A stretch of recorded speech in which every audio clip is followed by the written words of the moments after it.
After she lost her job, she told herself it was fine. People lose jobs all the time. She updated her resume that night. She searched for new positions. She told a friend, "Maybe this is a good thing." Her voice even sounded convincing. But that night, she did not sleep. She lay in bed, staring at the ceiling. The room was quiet, too quiet. Her mind would not stop talking. You should have worked harder. They saw something you didn't. You are not as good as you thought. At 3:17 a.m., she checked the clock. The next night, 3:17 again. Soon, she stopped sleeping more than a few hours. Her body felt tired, but her mind stayed loud. Thoughts ran in circles, meetings, emails, small mistakes that probably did not matter, but now felt huge. During the day, she tried to apply for jobs. She opened her laptop. She stared at the screen. The words blurred. She read one sentence 5 times and still did not understand it. Her chest felt tight. Her hands felt cold. After a while, she stopped trying. Days began to melt together. She did not answer messages. She ignored calls. She stopped looking in mirrors because she did not like the woman looking back. The apartment became quiet, too quiet. Some afternoons, she sat on the couch and did nothing, not watching TV, not reading, just sitting. She felt empty and heavy at the same time. One night, after crying in the dark for no clear reason, she whispered, "I can't do this." The words scared her. The next morning, she called her mother. "I think I need to come home," she said. Her voice sounded small. "Come home," her mother replied. The drive back felt unreal. She watched the city disappear in the rearview mirror. The roads became smaller. The air looked softer. When she reached the house, her hands shook on the steering wheel. Her mother hugged her at the door.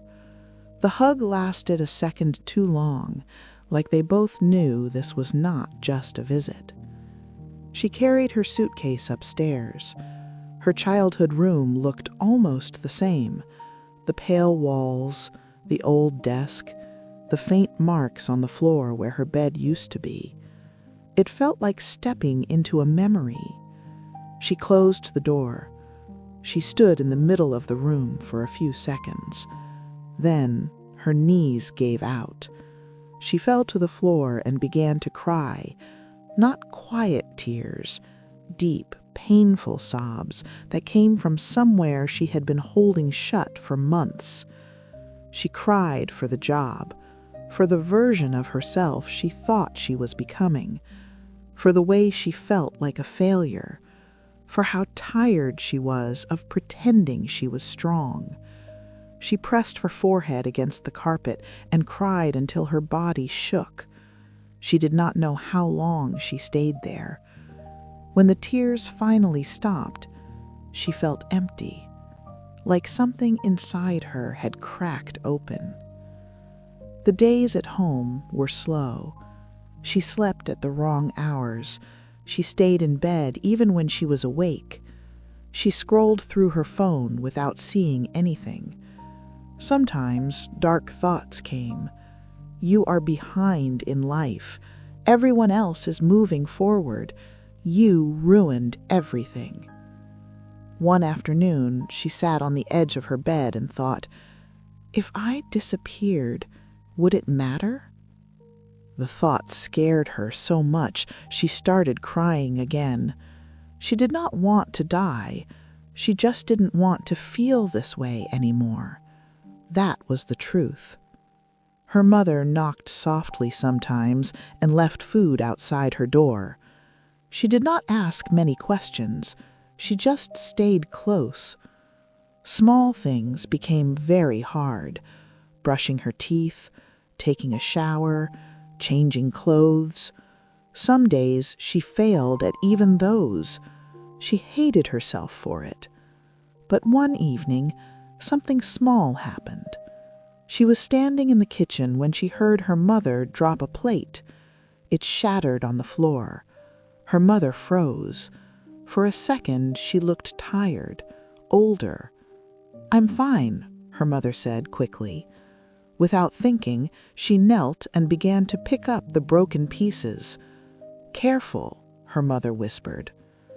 As they cleaned together, something shifted. For the first time in weeks, she was not thinking about herself. She was just there, on the floor, holding a dustpan, helping. It was simple, but it felt real. That night, she slept for 5 hours straight. It wasn't perfect, but it was more than before. The next morning, she made her bed. It took less than 2 minutes. Still, when she finished, she stood there and looked at it. The room felt slightly less chaotic. She opened the window.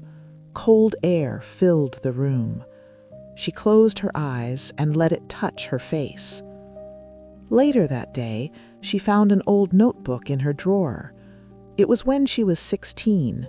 The pages were full of dreams, cities she wanted to visit, things she wanted to become. She read one line she had written years ago. "I want to feel alive in my own life." She sat very still. Somewhere along the way, she had stopped feeling that. Not because she failed, not because she was weak, but because she had been running for so long that she forgot how to stand still. That was the moment something truly shifted. Not a big, dramatic change, but a quiet understanding. She had tied her worth to her job, to success, to being impressive. Now, all of that was gone, and she was still here, breathing, sitting in her old room, alive. For the first time, she thought, maybe losing the job is not the end of me. Maybe it's just the end of that version of me. The thought didn't fix everything. She still had heavy mornings, still had moments when the fog returned, but now, when the dark thoughts came, she could answer them. I am not behind. I am healing. I am not a failure. I am human. I am allowed to start again. Weeks later, she walked past a mirror and did not look away. She looked tired, but she also looked strong. Not the loud kind of strong, the quiet kind, the kind that survives. And this time, when she lay in her childhood bed and stared at the ceiling, she did not feel like she had come back as a failure. She felt like someone rebuilding, slowly, gently, but truly, and she was still here.